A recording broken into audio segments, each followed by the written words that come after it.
Bom, pessoal, sejam muito bem-vindos a mais um vídeo aqui do meu canal. Como eu tinha prometido, colocar na íntegra as minhas operações do dia 30 de novembro, meu último dia operando no ano. Então tá aqui, tá? Infelizmente eu fui fazer o upload do vídeo integral e o YouTube barrou o áudio, né? Em virtude de eu ter músicas de fundo com direitos autorais, enfim. Então eu peguei a gravação da tela e vou narrar aqui para que vocês não percam algumas explicações, principalmente no que diz respeito à motivação das entradas que eu fiz durante esse dia, tá? Então vou dar o play aqui do vídeo e vou fazer os meus comentários, tá? Então tá aí, estamos começando. O mercado já tinha aberto quando comecei a gravar. Eu acabei começando a gravar um pouco mais tarde, né? Não deu operação logo na abertura. Então aí eu estou tentando já pregoar a venda porque tinha volume entrando.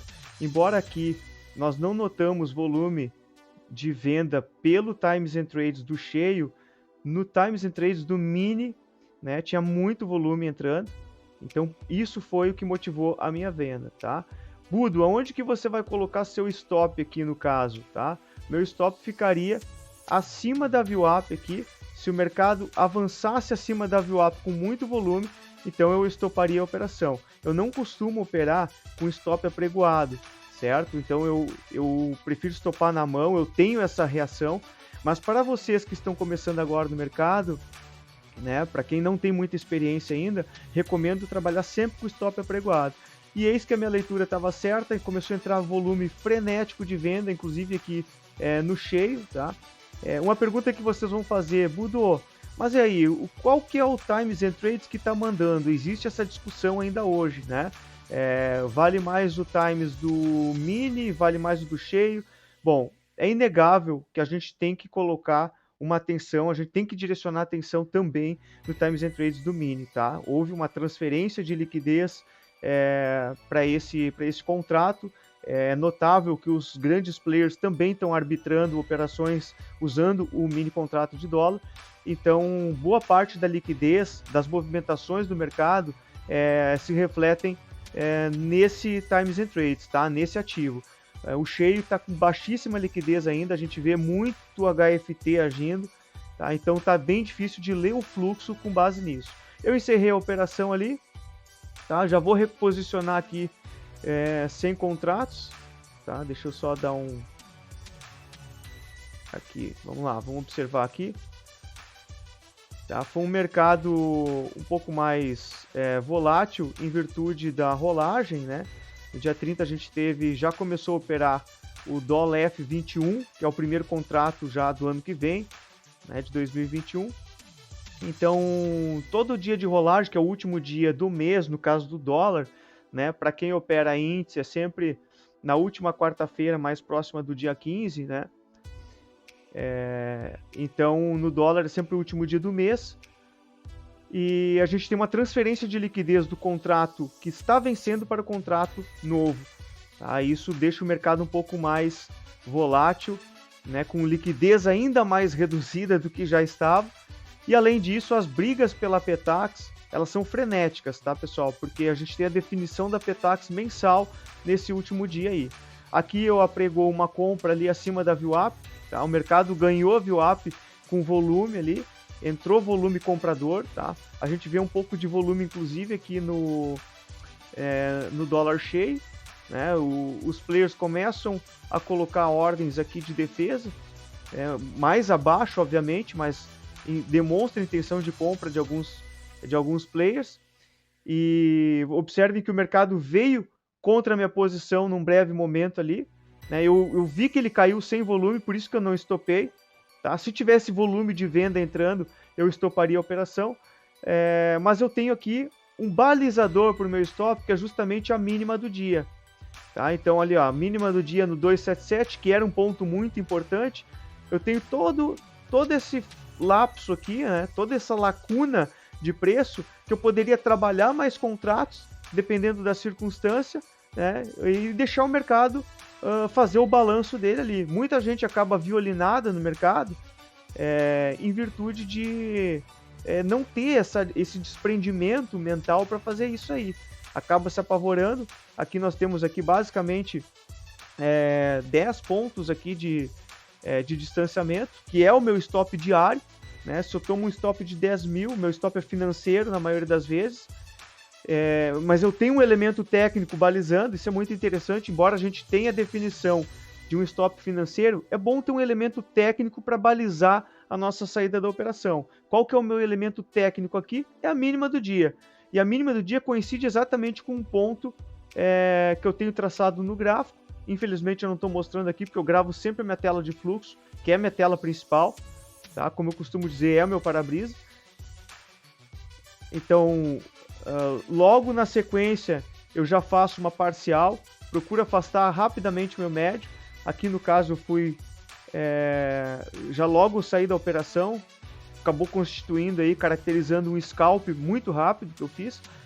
E já estou aqui, já coloquei para 100 contratos novamente, esperando que o mercado venha trabalhar na região do 77, né? Venha trabalhar aqui próximo dessa região, para eu tentar efetuar uma compra, tá?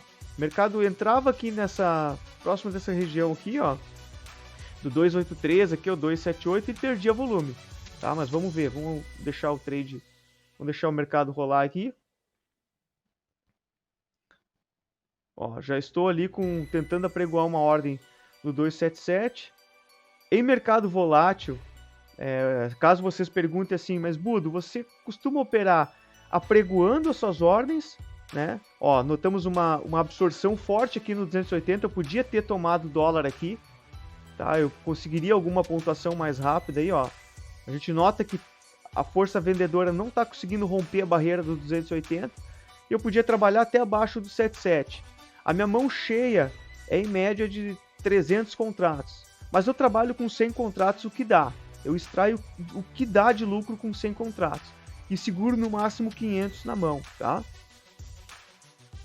Então ali, ó, a gente nota que tá havendo uma absorção muito forte na região do 280, tá? Ó, eu já estou pensando, ó, observe como eu já posiciono o cursor do mouse em cima do compra a mercado para entrar rapidamente na operação. Ó, vamos lá, já estou pensando em entrar. Ainda tem volume de venda. Então a absorção é um movimento que costuma testar bastante a nossa paciência. A gente não sabe para que lado o mercado vai explodir, né? Enquanto tem defesa ali, a gente fica um pouco ansioso. Mas, ó, então eu vi que o volume entrou, não entrei na operação. Eu vi que o volume de venda era mais forte. Aguardei o momento certo. Tá? Ainda está absorvendo 280. Começa a entrar volume de venda. Infelizmente esse volume, pessoal, não é perceptível aqui no Times and Trades do dólar cheio, porque está refletido tudo no mini lá, tá? Então olha só, podia ter tomado o dólar ali no 280, já podia ter trabalhado o meu preço e protegido a operação, tá? E olha o que o mercado faz. O mercado começa a dar umas pancadas para cima aí. Começa a entrar fluxo comprador. Eu identifico isso no Times and Trades do mini e já vou com o cursor lá para tentar pegar essa compra, para tentar pegar essa subida.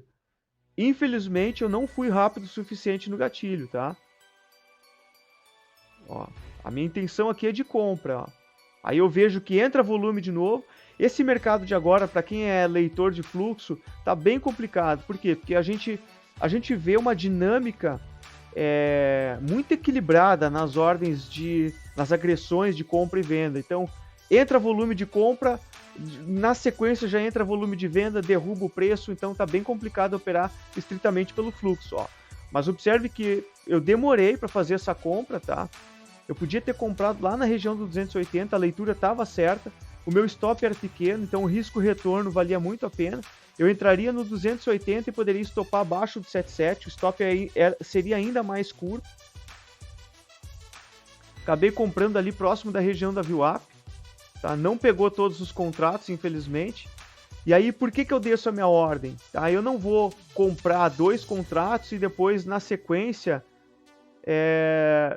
já comprar 94 contratos acima. Então, eu deixei ver o que o mercado me daria com apenas 2 contratos. Acabo zerando a operação. Mas ainda estou tentado a comprar aqui próximo da região da VWAP. Mercado acima da VWAP, costuma ser um pouco mais comprador, tá, pessoal? E abaixo da VWAP mais vendedor. Não é uma regra, obviamente, mas é uma métrica que costuma funcionar. Ó. Tem fluxo de compra entrando, tá? Nesse caso aqui, ó, eu tô esperando, embora eu esteja com o cursor já preparado para efetuar a compra, o meu olho não está no Superdom. O meu olho está lá no Times and Trades do Mini, que eu tô vendo compra entrando lá, ao mesmo tempo que eu vejo aqui a HFT, né, comprando recorrentemente. Fiquei um pouco indeciso nessa compra, esperei o mercado retornar para tentar comprar um preço melhor. Então vamos aguardar aqui, começa a entrar lote de escora. Vocês viram que piscou um lote ali na região do 290.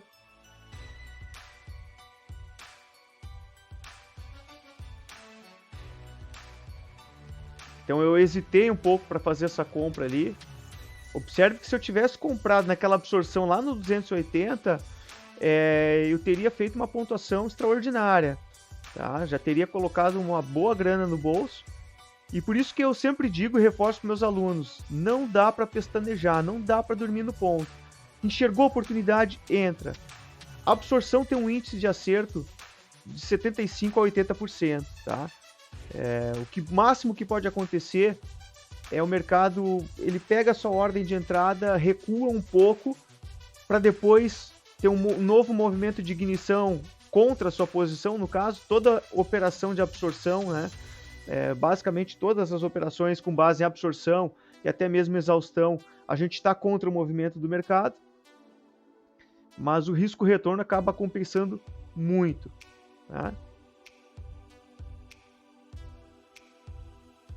Então o mercado trabalha bastante, já forma uma frequência aqui no Volume Price, tá? Já começa a concentrar aqui bastante negócio aqui do 93,5 até o 94,5.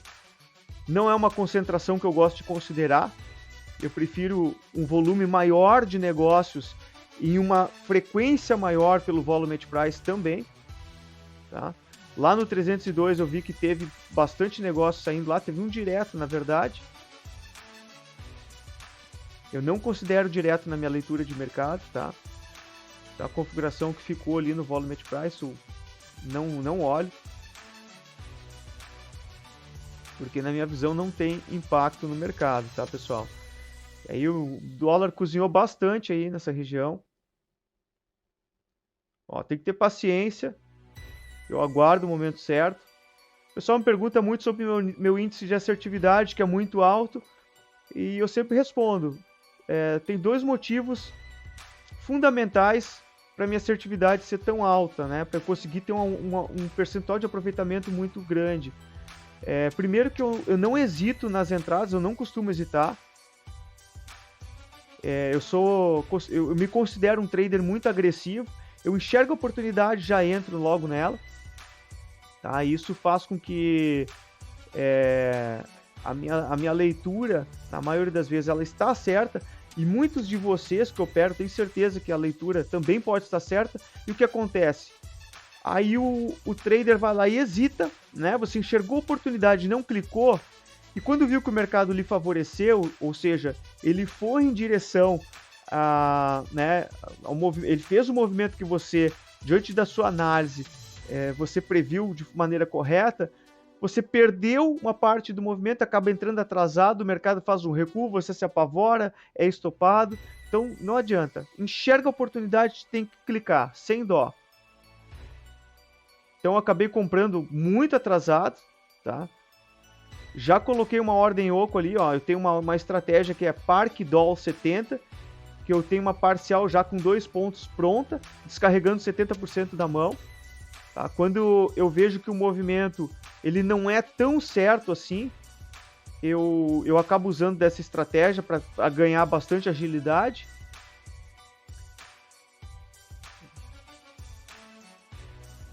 Então aí descarreguei 70 contratos, já afastei meu preço médio, isso me dá uma tranquilidade maior.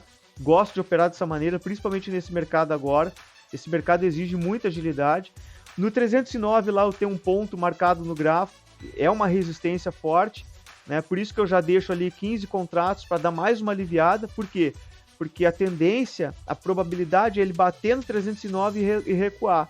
E eu não quero que ele recue com esses 30 contratos, eu quero já deixar uma parte do lucro no bolso. Se ele voltar aqui para a região do 304, eu posso fazer um giro para frente daí, tá?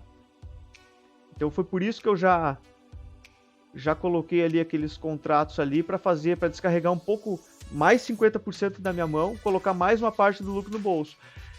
Eu adiantei um pouco a minha ordem da parcial, porque eu vi que tinha volume de compra entrando e podia aproveitar, de repente, um possível falso rompimento, né? Adiar um pouco a minha parcial para colocar um lucro ainda maior no bolso, tá? Isso tudo é insight, isso tudo é feeling de mercado, a gente vai aprendendo, né, conforme nós vamos ganhando experiência com tempo de tela, dando a cara a tapa no mercado. Então já descarreguei ali, ó, perto do 308, eu vi que o mercado começou a cozinhar, começou a configurar uma exaustão. E no momento que eu faço a minha parcial, o mercado decide aí, a minha segunda parcial, o mercado decide avançar um pouco mais aí, ó. E aí já começa a ter uma absorção aí justamente no 309, que eu falei para vocês que é um ponto importante, né? Ele tá ali absorvendo, ó.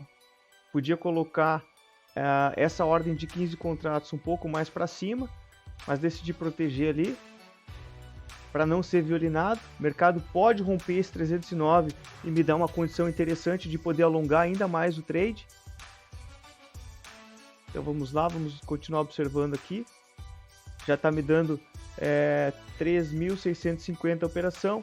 Obviamente, pessoal, uma coisa que tem que considerar é a seguinte: como eu entrei com 100 contratos na operação, isso aqui configura basicamente um scalp de 3,5 pontos aí que eu estou fazendo agora nesse instante, tá? Então tem que tomar cuidado ali. Embora o Profit esteja demonstrando aqui 20 pontos, essa não é o que eu chamo de pontuação genuína, tá? Acabou pegando meu stop, minha saída, né? Budo, o que é pontuação genuína? Pontuação genuína é aquela que é feita considerado o volume total de contratos de entrada na operação. Se eu entrei com 100 contratos, eu tenho que considerar o volume financeiro proporcional aos 100 contratos. Eu vou dar um exemplo prático para vocês aqui. Tem muita gente que gosta de fazer isso, inclusive é interessante que vocês fiquem alertas. O cara vai lá, o cara entra com 10 contratos, realiza 9 contratos, joga o médio dele lá pro inferno. Aí quando vê, ele segura um contratinho, ele está fazendo um scalp de um ponto aí, mas ele tira uma foto ou faz um vídeo dizendo: ó, pessoal, peguei 20 pontos com um contrato. Não, ele realizou parcialmente aquela quantidade de contratos e jogou o médio dele para longe, tá? Não é pontuação genuína. Uma coisa é tu entrar com 10 contratos e descarregar aí 70%, 80% da mão com 2 pontos, né, e jogar o médio para dizer que está fazendo aí 20, 30 pontos com 2 contratos, a outra é fazer 20, 30 pontos com 10 contratos. Tá? É bem diferente a proporcionalidade financeira. Tá? Já reconfigurei ali de novo a minha quantidade de contratos para entrada para 100, tá? Para 100 contratos.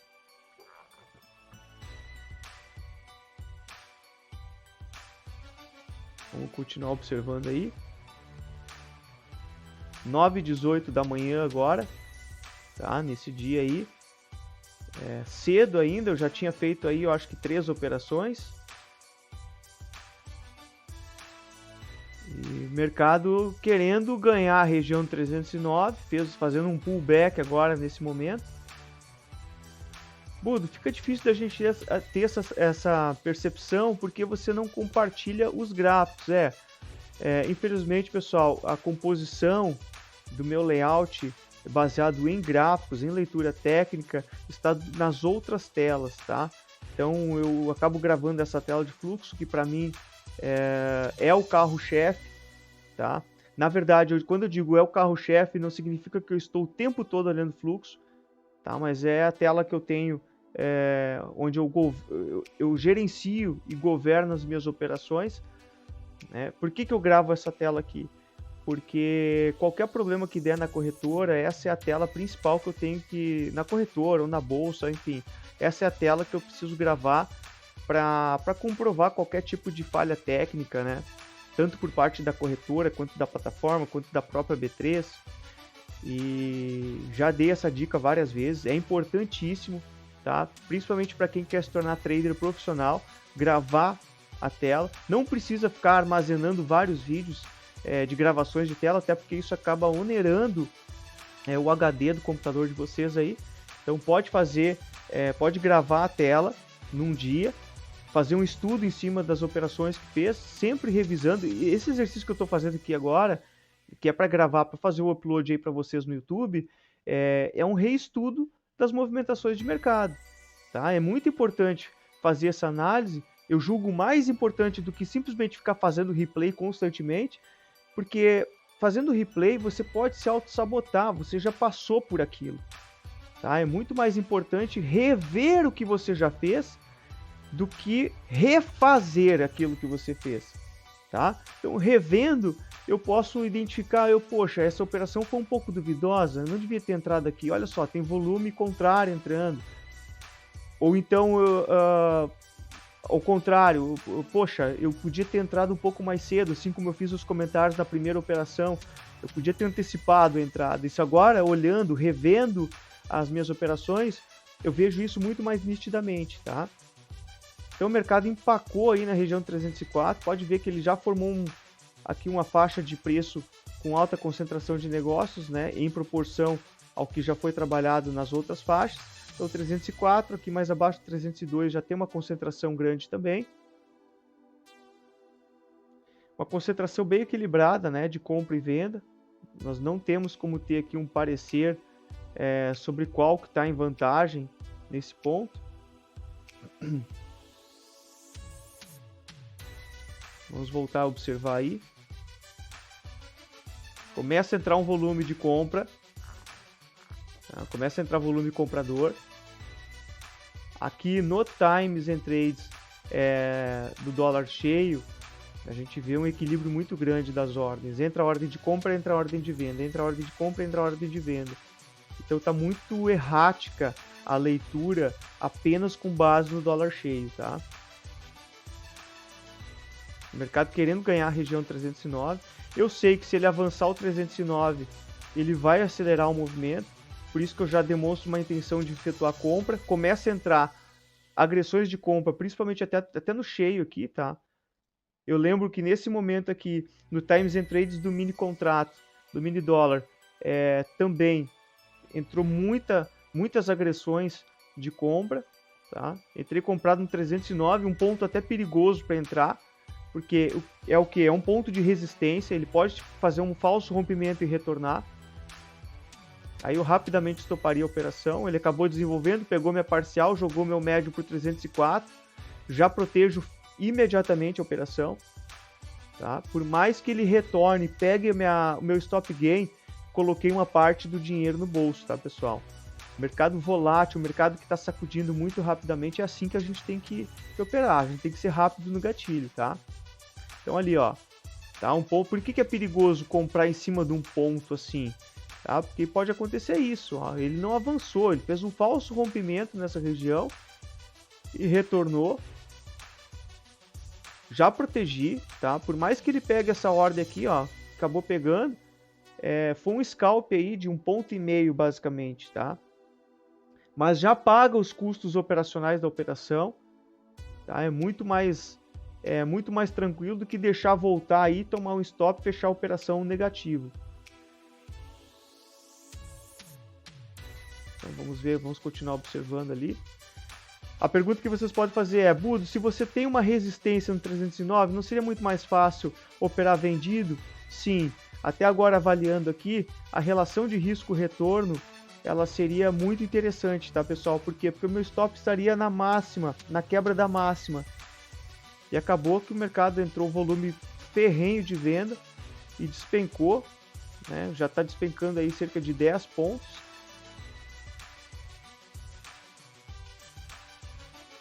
E repararam bem como é importante a gente ferozmente, imediatamente, com muita agilidade proteger a operação? Vocês imaginam se eu fico ali, né? Fiz a parcial, legal, joguei meu médio para baixo, tô tranquilo. Aí o mercado dá essa rasgada, aí eu acabo fechando no prejuízo. Então fez uma parcial, protege, estrangula o preço, tá? Estrangula. Quando já está com lucro no bolso, já está com o dia ganho, protege no 0 a 0 e vê o que o mercado vai desenvolver a seu favor. O mercado fazendo um retorno à média, vindo testar a VWAP aí. E poderia ser um ponto interessante para compra.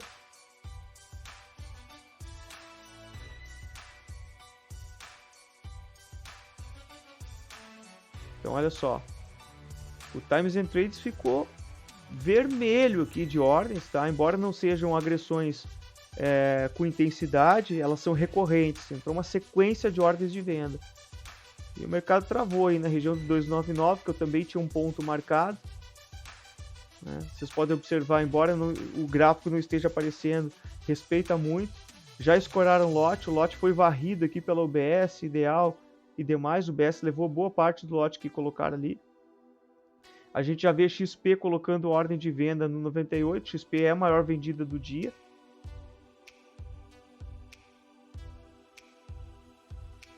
Aí ela vem agredindo na venda, ó, vocês podem observar ali 60 contratos no 97, ela veio batendo. Um indício muito importante, tá, de quando o player tem uma intenção real de operar montando uma posição de venda, é isso aqui que a XP está fazendo agora, tá? Ela tem ordem escorada na compra, que eu demonstro o gráfico, né? Então deixa eu só fazer pausar aqui o vídeo momentaneamente. Eu trouxe o gráfico aqui, porque eu já sabia que eu ia gravar, fazer o upload dessa tela, desse dia operacional, e trouxe isso simplesmente para mostrar que o preço não fez lá grandes movimentações. Então aqui, ó, aqui estão as minhas marcações. Observe como respeitou bem. Ó, no 277 que eu comentei lá era um ponto de ouro, tá? De Fibonacci Matrioska. No 309 que ele bateu lá, veio testar 3 vezes, fez um falso rompimento logo na abertura do mercado. Então eu trouxe o gráfico justamente para demonstrar visualmente o padrão de movimentações que o mercado fez aí, tá?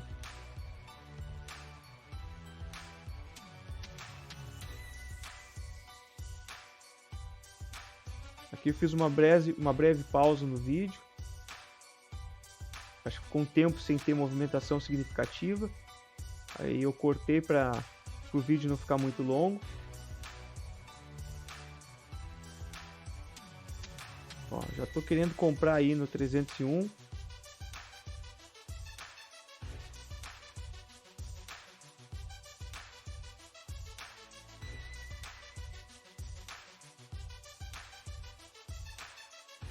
É uma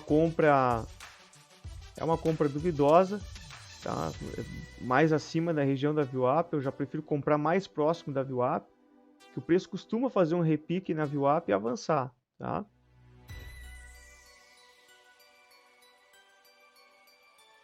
Bom, nesse momento já são 9h29. Já está dando quase meia hora de mercado. Fiz algumas operações. Eu não, na verdade, nesse dia eu não ia operar, tá, pessoal? Dia de rolagem. Eu já estava fazendo o fechamento do meu mês. Já tinha batido a meta do mês há cerca de uma semana antes aí.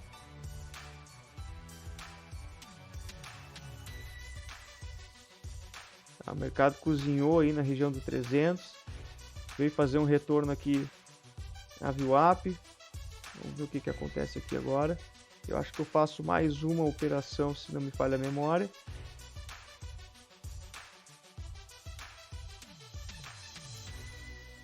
Tá aí. Começa a entrar, ó, agressões de venda. Ó. São agressões leves, mas recorrentes. Isso aqui muitas vezes acaba acordando os players. Tem players que operam na frequência dos HFTs, tá? Como assim, Buda, operar na frequência dos HFTs? Eles esperam dar um start nas operações, se for sequencial principalmente. Então, entre os HFTs já na sequência, eles já vêm empurrando o preço, os players vêm batendo ou tomando mais para dar uma impulsionada mais forte. E aproveitar aquele movimento brusco, né? Então, o BTG escorando o lote lá na venda, tá? Levar o lote parcial do BTG. Eu já pregoei compra ali. Tá? tá? Demorou para consumir a liquidez do 98, o que é um bom indício, inclusive, né? Já deixei 70 apregoado ali, ó, saída. A minha parcial com a estratégia Park, Doll 70 que eu tenho ali. Então já estou descarregando 70% da mão aí com 2 pontos. O preço estava cozinhando muito nessa região. Era uma faixa de preço perigosa para se trabalhar. Mas eu já protejo o trade aqui, ó. E aí entra volume a meu favor. Já vejo até a XP escorando lá, ó, no 301. Tá? Declarando uma intenção de descarregar parte dos contratos. O volume acelerou. Surfei mais um bom movimento, já deixo outra parcial lá no 307, 308, que é justamente o ponto que eu falei para vocês. Né? Virou uma região de descarrego ali para mim. Né? Por quê? Porque eu tenho a percepção de que ele pode bater no 309, fazer pela terceira vez no teste e retroceder. Tá? E é interessante a gente já deixar uma parcial apregoada lá, afastar ainda mais o médio. Se o preço volta a cair, a gente faz um giro para frente, tá? Aí já entra a defesa do Bradesco aqui no 4,5, né? O cara vem batendo com 200 contratos. O BS chamando liquidez lá no 310, com 50 contratos. A gente observa aqui, ó, Budo, como assim chamando liquidez? O cara tá comprado e joga um lote lá na frente, ele quer dar liquidez pro comprador ir buscar. Então já fiz a minha segunda parcial. Já tá me dando 4 mil e pouco na operação aí, tá? Já estrangulei o preço aqui no 5 com 15 contratos, agora eu posso deixar o mercado trabalhar o que for, né? Se ele oferecer condições, eu recompro mais, faço um giro para frente. Lembrando novamente que essa operação que eu estou fazendo aqui, ela caracteriza aí, já que a entrada foi com 100 contratos, em média 4,5 pontos, tá? Que é uma boa pontuação, tá, pessoal? Eu sou um trader com viés mais de scalper, tá? Eu gosto de fazer operações rápidas, operações mais curtas. Eu só alongo os meus trades quando eu já estou com uma boa meta no bolso e decido arriscar mais uma vez e a operação se desenrola a meu favor. Aí eu procuro fazer uma parcial de metade da mão, protejo no 0 a 0 e vejo o que o mercado me dá. Às vezes até desligo a tela e saio da frente do computador com o stop apregoado, obviamente, né? Depois que eu vou retornar aí para ver o que aconteceu, tá? E já em muitas oportunidades, muitas vezes que eu fiz isso, eu acabei saindo com um lucro absurdo, né? Já fiz operações assim que me deu mais de 100 mil reais no dia, operando dessa forma. Coloco uma boa grana no bolso, e aí, poxa, vou fazer mais um trade aqui, acho uma operação cirúrgica, entro nela, deixo o stop apregoado, um stop que de certa forma não vai interferir no resultado que eu já obtive até aquele instante, e aí vejo o que o mercado vai oferecer para mim de oportunidade, tá? Então observem bem, eu fiz aquela compra lá em cima, já protegi, porque olha só, o mercado sacudindo para todos os lados, tá? Ele está fazendo aí movimentações com uma frequência média de 12, 13 pontos. 12, 13 pontos é grana. Por isso que tem que proteger ferozmente o lucro de vocês. Eu começo a entrar score ali, a própria XP escorando, declarando uma intenção de estopar. E aí eu já demonstro o meu relatório de performance. Eu já tinha encerrado as operações no dia, né? Eu já tinha encerrado as operações e é isso aí, pessoal, tá? Eu até dar pausa aqui, acho que o vídeo encerra por aqui, tá? Então é isso, espero que vocês tenham gostado. Não foi da forma como eu gostaria, deixa eu ver se tem mais vídeo pra cá. Foi basicamente isso aí. Tá aí o resultado do dia. A primeira gravação não foi, eu tive que fazer uma narração em cima da gravação da tela, tá? Então eu espero que vocês tenham gostado, que vocês tenham aprendido alguma coisa. Eu sempre procuro abrir as minhas operações aqui e colocar no meu canal. Óbvio, como eu já disse antes, eu não faço isso todos os dias, porque senão ia ser uma redundância, ia ser uma poluição de conteúdo aqui no meu canal. Então, quando tem alguns dias específicos, eu gosto de compartilhar aqui com vocês, tá? Se gostaram do vídeo, dê um like aí, compartilhe com algum amigo que esteja entrando agora, algum amigo que esteja querendo aprender fluxo, tá? É importante, se inscreva no canal. Eu pretendo fazer outros formatos de vídeo mais adiante, né? Assim como eu fiz um vídeo recentemente comentando o caso do Vinícius Ibrahim, eu estou com outros quadros já projetando aqui para dar um ar mais dinâmico aqui para o canal. Eu não vou fazer vídeos explicando o que é um suporte, o que é uma resistência, enfim, conceitos mais básicos, porque canais com essa pegada já tem aos montes, já tem milhares aqui no YouTube, certo? Um forte abraço, muito obrigado pela audiência, né? Muito obrigado pela participação e pela atenção dada até aqui. Forte abraço e até o próximo vídeo.